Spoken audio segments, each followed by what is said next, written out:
Hi everybody, this is Kathy Skipper with the second video in my series of videos about embodiment. So today I just want to have a bit of fun. I've got all my embodying oils out here and grounding, earthing oils with me, and there's far too many to talk about in one go. And as this is a series, we'll get onto them maybe in groups. The group that I feel is important to look at today is the group that's really related to the feminine aspect of embodiment. So if you think about knowing with our minds, intellectual, analytical knowing, we use this sort of airy part of ourselves. The spirit is usually connected with the masculine principle. It's not embodied, it's out there, it's thought form, memory, analyzing, making decisions based on this information that we have in our minds. It's intellectual, and that's all well and good, but is it wisdom? That's the question. Really, wisdom is when we experience something and we know it, not just through our minds, but also through a somatic knowing, our bodies. We embody what we know through experience, and it connects in a way the body to the soul, and the soul knows it. So intellectual, analytical knowing is useful, but it's not wisdom. We can learn it from books, we can memorize it. We don't feel it in the whole of our being. And so an important part of embodiment, and the reason why embodiment is important, is so that we can experience our life's journey. And at first, sometimes those experiences are difficult, as we talked about dissociation last time, when, for example, our boundaries, our embodied boundaries, our body has been violated and the boundaries have been violated, or there's been a shock. Someone suddenly died and a child has heard their parents have died. There's a shock. So these difficult situations can lead us to dissociation, which is what we saw in the last video. And that serves a purpose, but the idea is to come back into embodiment over time. And that's often what we forget, or if somebody doesn't have therapy or have any help, they can stay in that disembodied state and over years begin to think that's their normal state of being. So this idea of embodiment and knowing through the wisdom, and then once somebody's been dissociated, for example, in my life, the boundaries were violated and I became dissociated for years. But now, having worked very hard to re-embody and to come back into the body and to belong to myself in this physical body, the wisdom is what I learned from the dissociation and then re-embodying. By coming back into my body, somehow those experiences become real, and now I experience life through the body rather than from a dissociated state. Anyway, that's a bit convoluted, but I think you get the gist. So embodiment is the feminine principle. It's somatic, it's matter, it's the mother. And we can see on the planet today that our disembodiment, not just individually but collectively, and in terms of our relationship with the Mother Earth, with nature, is causing us enormous problems. And so the idea of embodiment isn't just important for our own individual lives, it's important to honor our bodies, to honor embodiment, to honor matter, in order to come back into balance and hopefully try and do something to the state we're in, where the analytical, intellectual, masculine spirit aspect of life has sort of become the master, and without embodiment we're in trouble. Sorry about the dogs. So the oils that I really wanted to look at today that are to do with this, the dark goddess. You know, the dark goddess who in many cultures, who exists in all cultures, and we can see her in India, Kali is the dark goddess. And Lilith is the dark goddess. There are many, Kamakaya, who's from northeast India, is a dark goddess. And this energy of really the deep feminine is the idea that the dark goddess is connected deeply to the earth and to life and death, which are all part of embodiment. Even when we let go of things in our life that are difficult because they've come to the end of their use, or we've outgrown them, we find that difficult. But in fact, if we don't let go of these parts of ourselves or our habits or the things that we've been doing and we put a lot of value on before, but we've come to a point in our life where we need to let go of them in order to grow. Well, life is like that. The forest, if the leaves don't drop from the trees and the animals don't die and the branches don't fall and the animals don't deficit in the forest, then there's no humus. That's what creates the humus, and the humus creates the new life, or the food for new life, for the new trees, for the sprouts, for everything else that's going to grow. So the Black Goddess is really connected with this idea of life and death being interconnected and deeply connected to the feminine and to matter.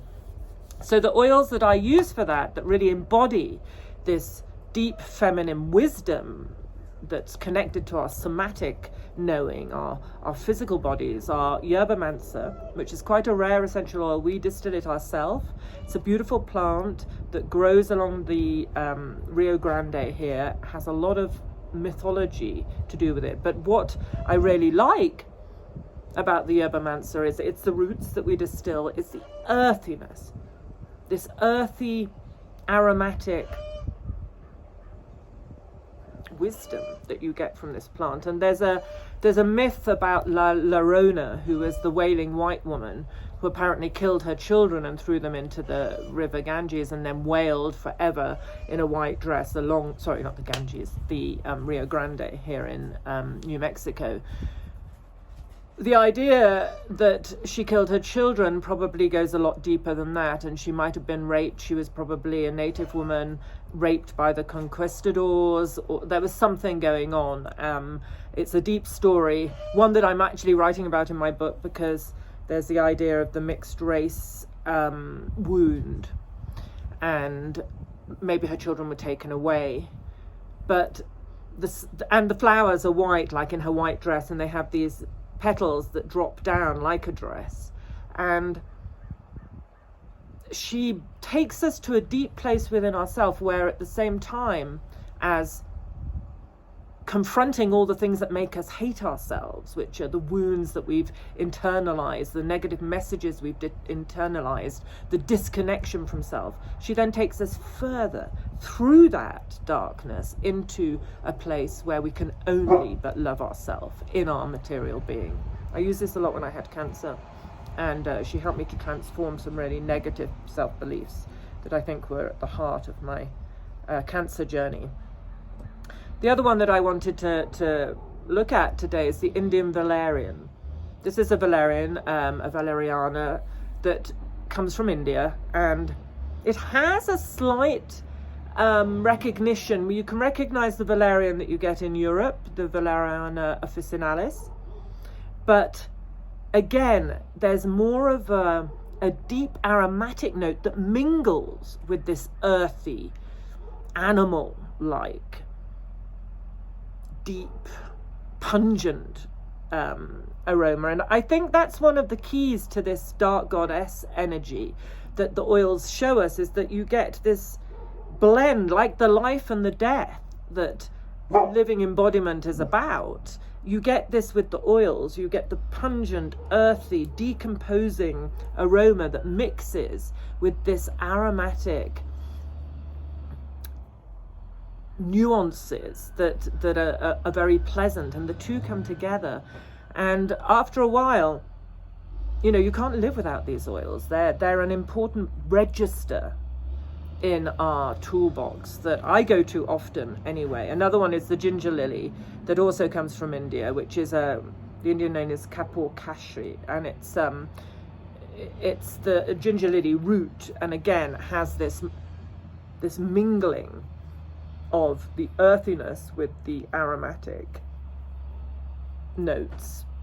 So okay, now what I wanted, the exercise that I've been doing with the embodiment work, both with myself and my own journey and also with students, is this time not a journey inwards, but it's a concrete exercise that is to do with setting out our boundaries, setting out what it is that we want to embody, what it is that we want to allow in to our lives, and what it is that we want to create a boundary and say, well, okay, that I don't need in. That is where, this is where my boundary is, and this is where this is what I allow in. This is my sacred physical space, and this is what I don't allow in. And it's a very easy exercise. You can do it in two ways. One is that you get some very big paper. This is a brilliant exercise to do. You get a huge piece of paper, you lie down on it, you get someone to draw around you, and then you can use mixed media, collage, paint, words, whatever you choose. And by working with one of the oils of your choice, and I really advise, nard is one of those oils that would fit the category I've just been talking about, but I don't personally use it because it's so unsustainable.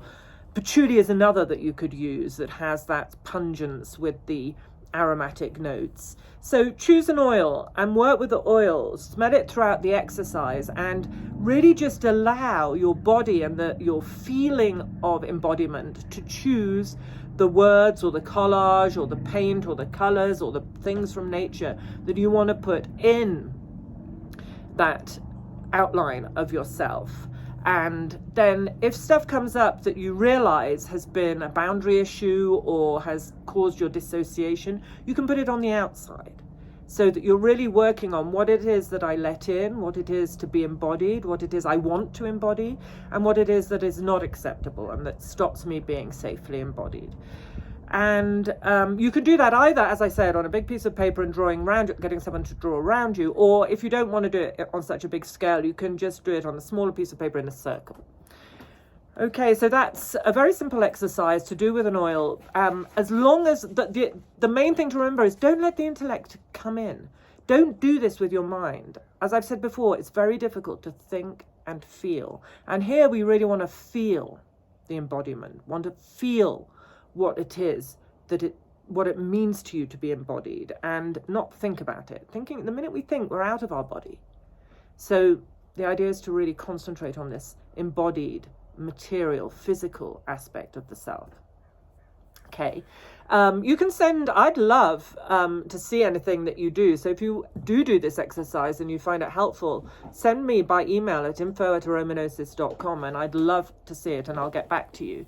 So I just wanted to finish on a quote by Marion Woodman, who is a Jungian analyst who I really honoured her work. She died last year, about her view of embodiment. So she says, "We judge with our minds and forget we have hearts, lungs, spleens, and bowels. Then we fail to temper our winged spirit with human limitations.